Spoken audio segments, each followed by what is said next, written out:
How's it going, people? Welcome back to the channel and welcome back to the Supporters Club. Hope you guys are all well. It's been a little while since the last one of these, but I've waited for the news to build and the transfer window to open. And it's time to ask, is it make or break for this process this summer?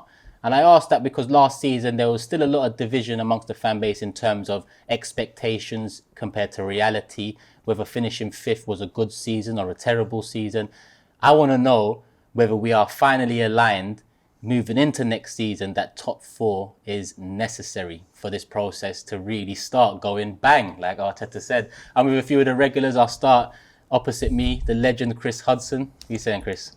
I think the Arsenal support has really got behind Arteta and showed a lot of patience.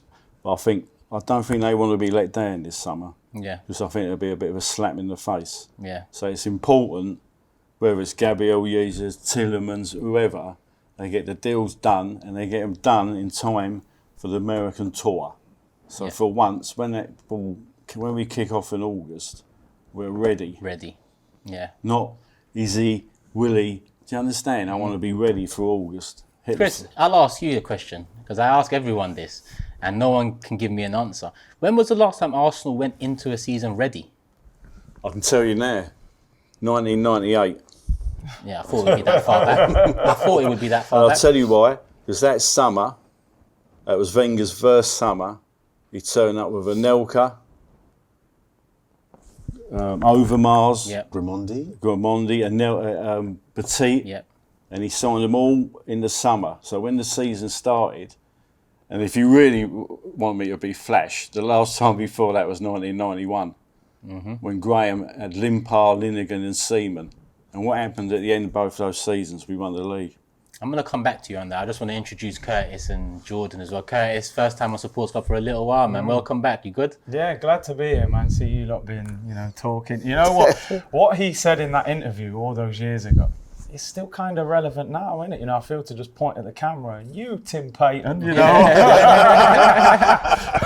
media lovies. Just replace Gazidis with Edu now. That's it, just shift the names. But another summer, we're all, we start off hopeful. Let's hope we don't, finish disappointed. But yeah, man, good to be here. We were just talking about that interview off air, and I literally just said, if you re-release that interview at the end of every season, it's still so relevant till today. An interview from 9 years ago, and that's why I call Chris a legend, because I remember watching that interview and it resonating so much with my feelings and thoughts about the club, and I'm finally getting to see someone speak about it. I wanted it to be pundits back then, but over the years, fan channels and so on have come up, and in terms of this fan channel, Chris kicked it off very well, in my opinion, with that interview. Jordan. What are you saying? All good, man. What are you saying? You say Arteta in the wrong venue? Got mixed up. Man, stuck it on me. Is that what you're saying? No. It's a shaving injury. Just to add to what the guys have said, I think that we are going to another summer where we're going to start the season unprepared. I think we'll get players in. I don't think. What makes you think that, though, Jordan? Because I think that the fact that we're still bidding and identifying players says to me we're behind the eight ball. You've got teams that are wrapping up players. We're still identifying it. This should have been done in January. And I said, I'll give the club a pass if they didn't buy in January, but thought, we're going to gamble, we can get to the summer. We might get top four, might not. But at least we know who we want now, we'll get them then. That's not happening. Doesn't Tillemans and Jesus give you that indicator? I'm just being devil's advocate. I mean, no, because I don't see, there could be reasons that I'm not aware of, but I don't see any reason why those two deals can't be near to completion by now. Either they want to come or they don't. If they don't and you really want them, step it up a little bit. Okay, it's 10 grand more or whatever it may be, but get it done. The fact that we're still umming and ahhing about Jesus, I heard those links 3-4 weeks ago now. In that time, Haaland's been wrapped up. As we're recording now, Nunes is going to Liverpool. These are big deals that are being wrapped up in a matter of weeks. But it's not weeks. It's because the deals were teed up 6 months, 12 months ago. So that's how big clubs move. Big clubs prepare 18 months in advance. We're still bidding for players and identifying players now. What? This is the time you get signatures done. So maybe it's early because social media has you believe that it's got to be done now. So maybe I'm being a little bit impatient. Fair enough, the window's just opened. But I'm not encouraged by what I'm seeing because we should be down the line. We should know these are the 4 or 5 guys that we want and we're near to getting them done. And I'm still seeing, I'm not even seeing bids going yet. Yeah, and you just mentioned, the window hasn't opened yet, and I assume you mentioned that because that's the common rhetoric back to someone that's saying like, where's the business? Why aren't we close to wrapping it up? But I'm tired of that, and I'm an Arsenal fan, so I can only talk about us, and I'm tired of that within this fan base because, okay, yes, the window's not open. But in September, when that window closes, those same fans would be like, there's no point moaning about what happened last month. It's time to get on with it. Yeah. It's never no accountability. Never from top down in the club to us fans. And this is why I want this show now. And it's only us four, and we only represent ourselves as Arsenal fans, and there's millions of us out there.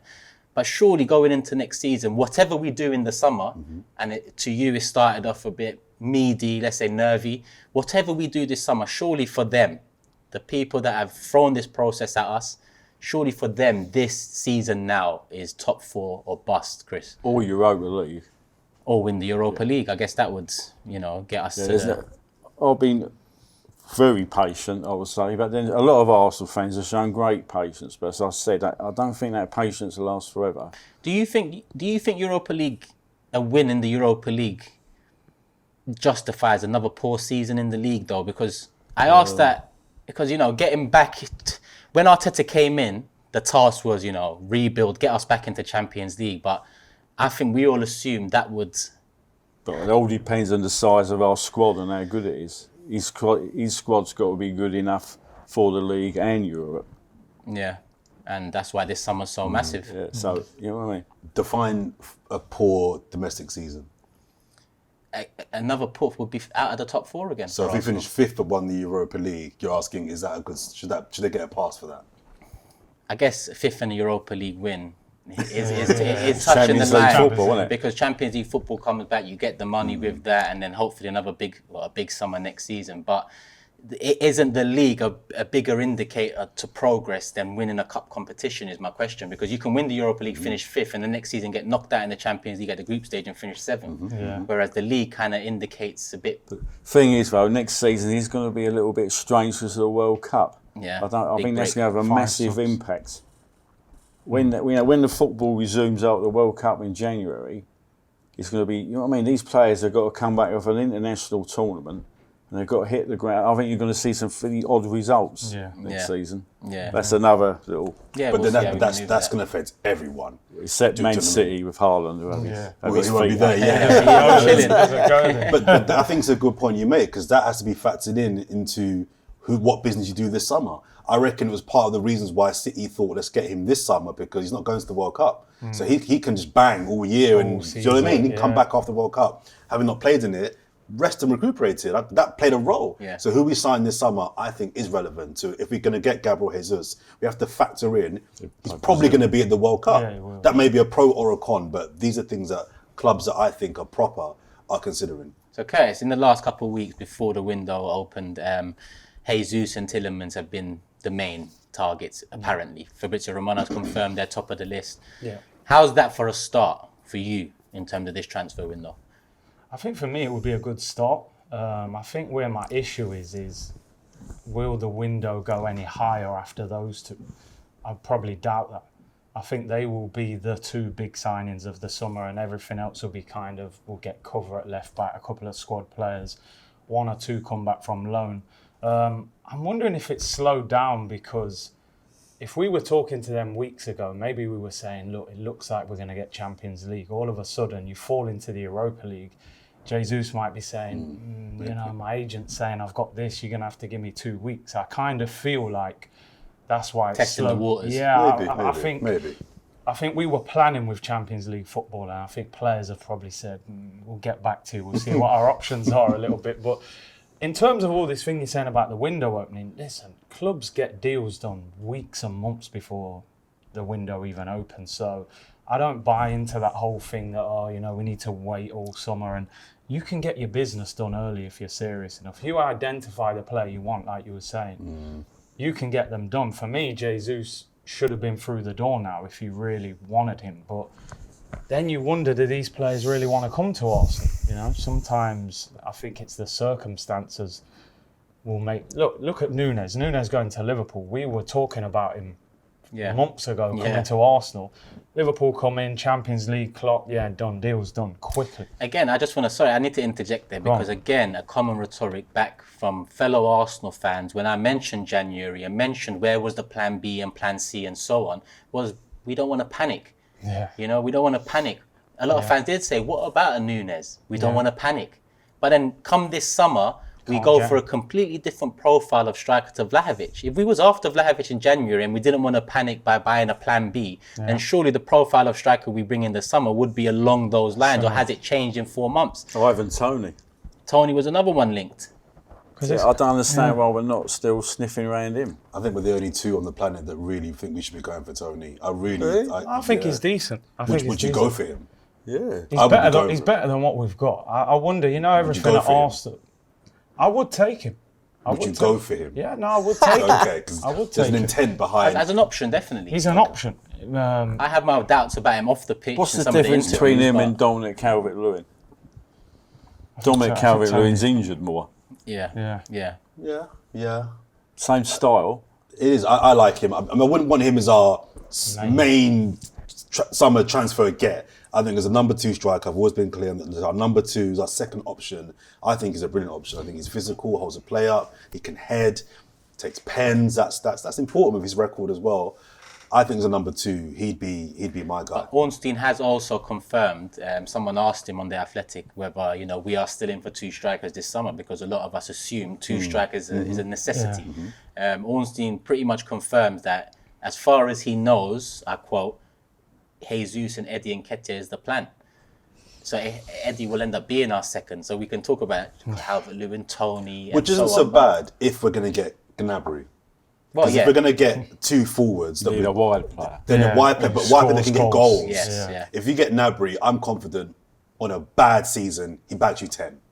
That's a bad season with Gnabry. Do you know what I mean? Yeah. So I don't mind not getting a forward if your wide man is someone that you're confident is going to get you goals. But something you said earlier on about being concerned that Tielemans and Jesus might be as good as it gets. Can Arsenal go any higher than that? Would be my question.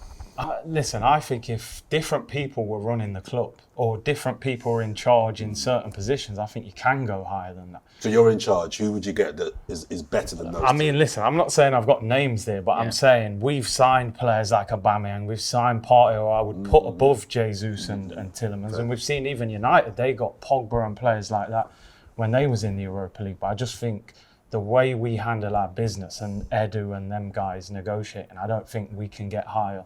Do you think that the way Arteta's handled some of the big names in the squad over the last couple of years will give doubt to some of the big names that we're linked with, or do you think possibly your older professional, but not your younger one? Yeah. Is that a worry in itself? Because I think we do need a few more experienced heads in the side. Tielemans is quite an experienced pro, isn't he? He's played for Belgium, Monaco, Leicester. Gabriel Jesus played with Man City. When he was at Man City, Arteta took Gabriel Jesus under his wing and used to come back for extra training and things like that. I think if you're an older pro, you might be worried. Yeah. But the younger, they all love him, don't they? They all look up to him. So I'm not too bothered about it. Still not seeing in Tielemans. I would like Tielemans and Gabriel Jesus. We got told apparently for calling him Jesus. Yeah, they called me up on it. I say Jesus as well. Yeah, I know. That's Gabriel, we got too many Gabriels at Arsenal though, man. But if we were to get those 2, I think that Gabriel Jesus, there's goals there. I'm pretty confident there's 10, 15, maybe 20 goals in a good season. Okay. In Tielemans, there's a goal creator. Our goal creation is awful. So you put him in there.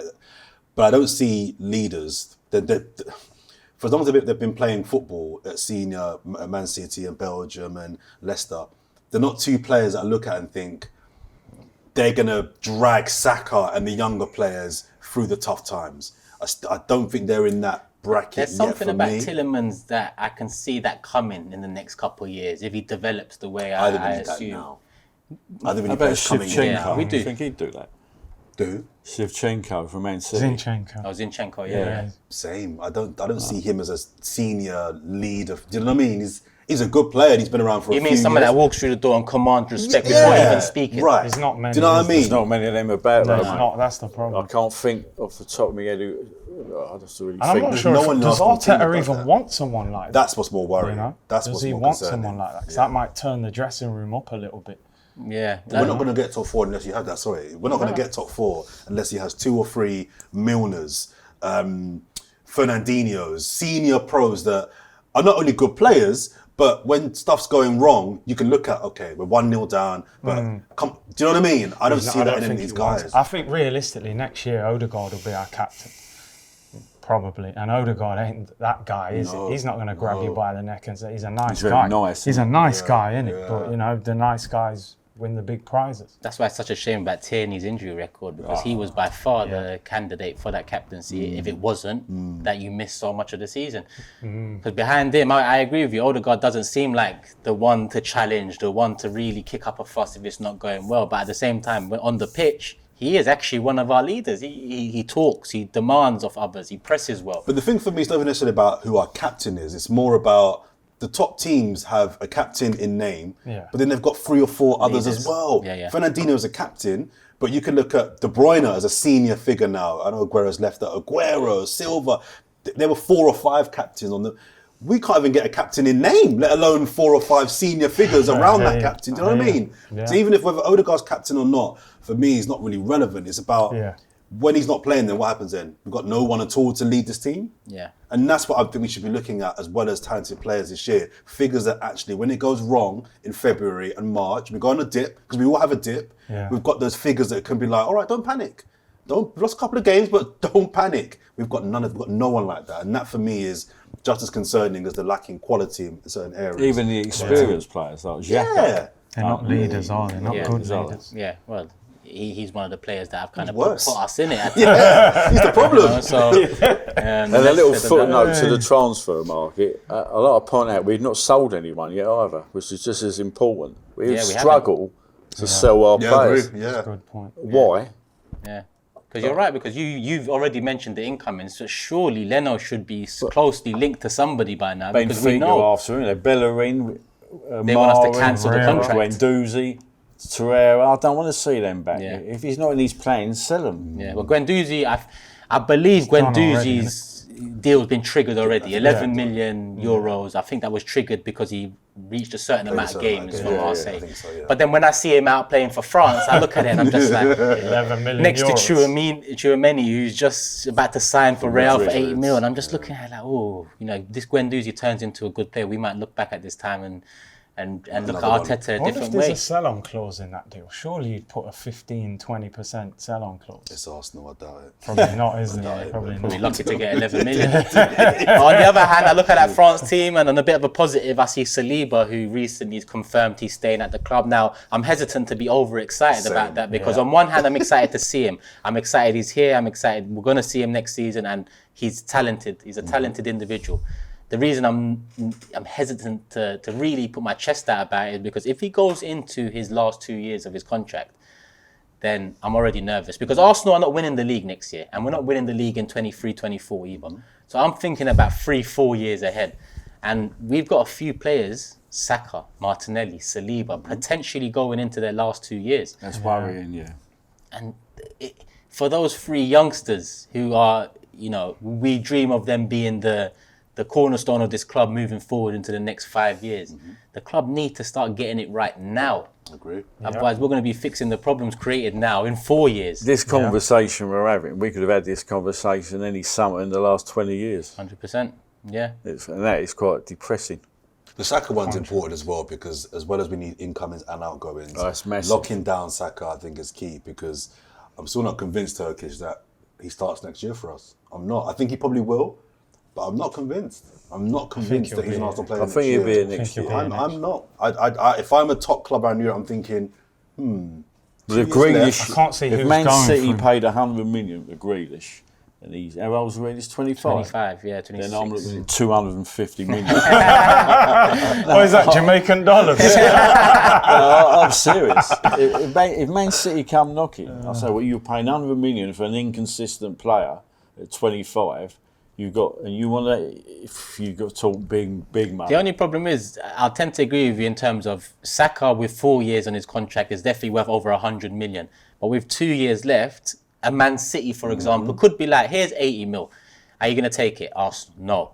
All right, we'll wait till next year then, and we'll offer you 50 mil. Because Man City are charging us 50 million Feels like he's got a year left on his contract. Yeah. And that's the problem for me. Even if they don't take him this summer, if a Man City or a Madrid, or we're talking top teams here, but if they even show interest in Saka, does that affect his mindset in terms of going into the new season? I don't think he's like that. I think it's hard to not be. If you're playing for a team and a couple of bad results go your way and you're thinking, well, I know City are interested and Juventus are interested. I think that will affect his mind. Perhaps if you're his agent, I'm perhaps you'd concerned. wait. Another thing is the World Cup. Say he has a really good World Cup, his value is going to go up. You know what I mean? That's a great. But I think by the time the World Cup's come and gone, he's then got 18 months.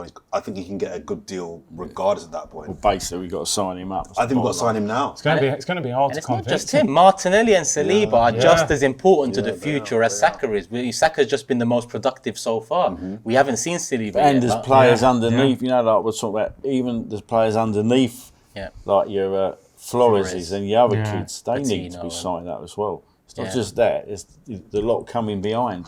It's because there's been so many facets to the decline at Arsenal. It's not just we haven't spent big money often. Some of it is contracts. How many times has January come about, Emery tells us we can only loan players and so on because of the wages. So as fans, we shouldn't really care too much about wages, about fees, about all of this. But as an Arsenal fan, I care so much because I've just seen what it created. You know, a lack of direction, a lack of a real plan. So I need this to work now. Do I believe? The process? No, because it comes from the Cronkies, and I'll never believe anything that comes from them until they really start winning major honours, which they will never do, in my opinion. So it's just a roundabout for me. That some of the roundabouts are small. It comes about every season. Some of the roundabouts is every 3 years it comes about, and you'll just be sitting here talking about the same thing, like Chris said. Every 3-4 years you can talk about the same thing. This ain't the first time we'll talk about youngsters' contracts. Fabregas, Jack Wilshere, Theo Walcott at one time was running down his contract. You can go back Liam Brady. Yeah, you mentioned, You can go back Graham Ricks, I remember one summer, and he went to Bayern Munich. This ain't a new thing. Yeah. This is Arsenal Football Club. So I've got a question for you three then. What do you think needs to happen this summer then to get top four? We're in agreement top four is the target, fourth is the target.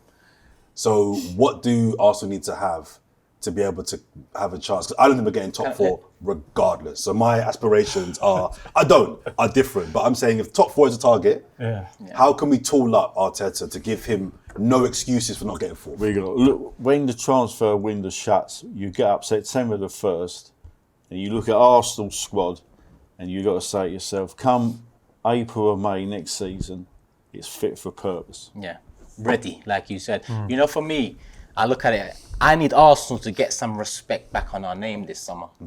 I need us not to be asked by a Real Betis to cancel a contract because that's what we've been doing for the last 2 years. I don't want to be, you know, Xhaka 13 mil. Now, listen, I'm not Xhaka's biggest fan, but I know he's worth a bit more than that. But the way we've been run as a club allows Roma to be like 13 mil or that's it. You know, you don't like him, he doesn't like the fans. If you don't take 13 mil, so be it. I need us to gain respect again. And that's not only departures, that's incomings as well. Go get someone that no one thinks we can get.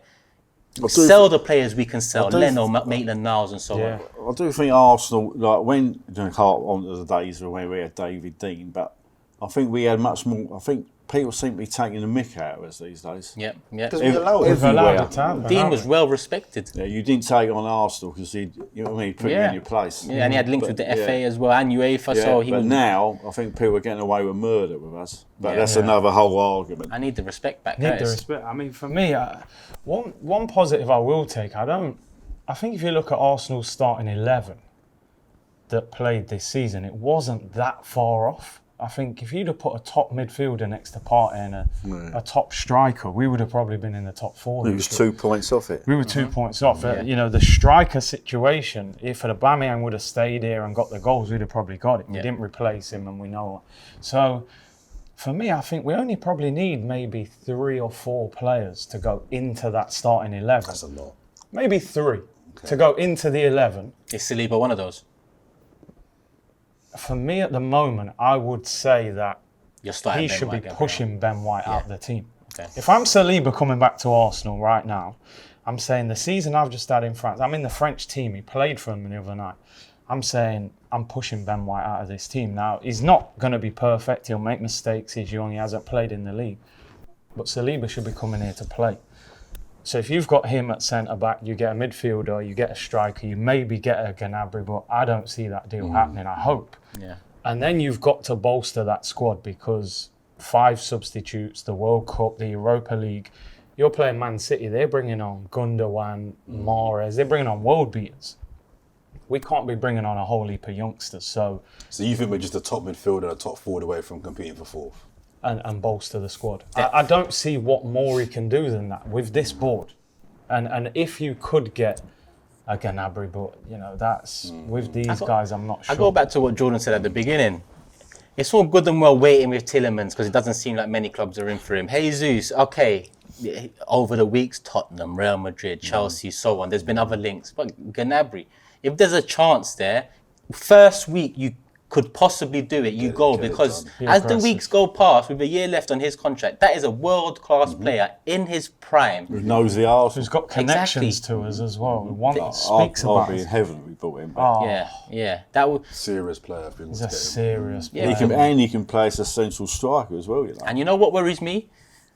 People will say the lack of Champions League football, but I think at his age, if this club could fill him with the confidence that we will be making Champions League next season, I think he would take that. I think we've got the money for it. We can give him the wages. I just don't think we can sell him the dream that us fans are being sold. Yeah, I hear you. And this is with me where I've questioned this manager so much. I think if Arteta approaches Gnabry and dresses up this process to him, I'm not sure if a player like that would be convinced by it. You know what I mean? He's 25, 26 in the German team. He's at Bayern Munich. I'm looking at Arsenal going, where are they really going in the next 2 or 3 years? Can I give the peak of my career to this manager? Because all the experienced attacking players he's worked with have failed under him. Willian had his best season at Chelsea, came here, fell off a cliff. Aubameyang was top goal scorer in the league, finished. Lacazette got worse, 4 goals, had his worst season. Pepe, we all heard about how Arteta had worked with Sterling, all these wingers at Man City. Pepe, it's got nothing out of him. Yeah. So like you were saying, if I'm an experienced player, I might be looking at Arteta going, he's good with a 19-year-old who's developing, who's going to run through brick walls, but a 26, 27-year-old, how can he take me to the next level? I think that's the problem. I think my bigger issue as well, or big issue, should I say, is about the whole transfer window with Arsenal is it's also public. Why has everything got to be so public? Every link, every negotiation, everything is so public. I think they like it like that. Why? I agree. Because it gives backfires. the fans. Oh, the idea that we tried. But this is what I'm saying. You say it backfires, but when the season starts, We forget the about rhetoric is tried. it's over now. Yeah. Stop talking about the summer. I think that's down Back with the boys. I think that's down to the explosion of social media. But why is just? I don't see Liverpool, which the Nuno Darwin. I know what you mean. I remember There wasn't done, talk about a bid or it just bang. got done. But everything that we do, this Gabriel Jesus still, everything. It's been a month now at least.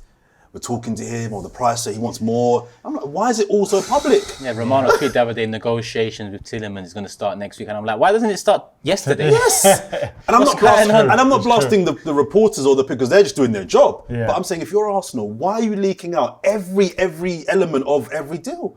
I think it's embarrassing. The big clubs get it done. You only hear about it when you see this. Yeah, that's when you hear about it. But with us, it seems to be every That's element the of great story about when they signed Sol Campbell, wasn't it? They all turned up at Coleman and they that's thought right. they thought Yes. Richard Wright and Sol Campbell walked through the door. Yeah. And I'll throw you another one in. I remember getting up one morning, I put the radio on and we signed Brazil's World Cup captain. Oh yeah, Gilberto. Yes. Yeah. Bang. Yes, you're right. Oh, Out two of deal. nowhere. Yeah, It's done. But look yeah. who's in charge of Arsenal? Dean. yeah. Serious I hate serious that. mover. All of our stuff is just so public. Do you think and- they do it like Turkish was saying, like so that the fans will say, "Oh, look, we tried to." It could be. It could be. Yeah, Vlahovic. but can I just say, I think Arsenal fans are beginning to get rise up to that. I don't I think hope so. 'Cause we all watch Robbie's Transfer Daily Show. I feel for him. Because I'm like, you've got to regurgitate all these stories every day. Talk about Jesus every day this month. Right, and 9 out of 10 things that Robbie was talking about ain't happening. They're not happening. Last year, Robbie knew what Maddison had for breakfast. He knew what his gym routine feel was. for Rob. True. In the end, it meant nothing. We're not getting any of these guys. Can I so- just say, he's quite a good player, Maddison. Isn't it funny he's not on anyone's radar? Yeah. You know what? It's weird because of all the players at Leicester that I think I would like, if I had my pick, it'd be Ndidi. He's the one player that I would take. But also Maddison, I would probably edge towards him over Tielemans as well, to be honest. It's funny, he's not on anyone's radar, is he? No, James and Graham done Tactical Insight the other day, and I think one of those, I think it was Graham that put him as an option. You know, this summer maybe we should test the waters with it. So listen, we'll see. We've only been linked to 2 so far, but like Jordan says, why does it take so many weeks for Arsenal to really start moving forward? Chris, thank you for coming in. Curtis, love for coming back. Jordan, as always, love for the love people. Hit the like button on your way out and let us know in the comment section below. Is it now make or break for the process this summer and top 4 next season? Is it a must? Or have you got more excuses for me? Let me know in the comment section below. Hit the like button. Love for the love. We are out. Peace.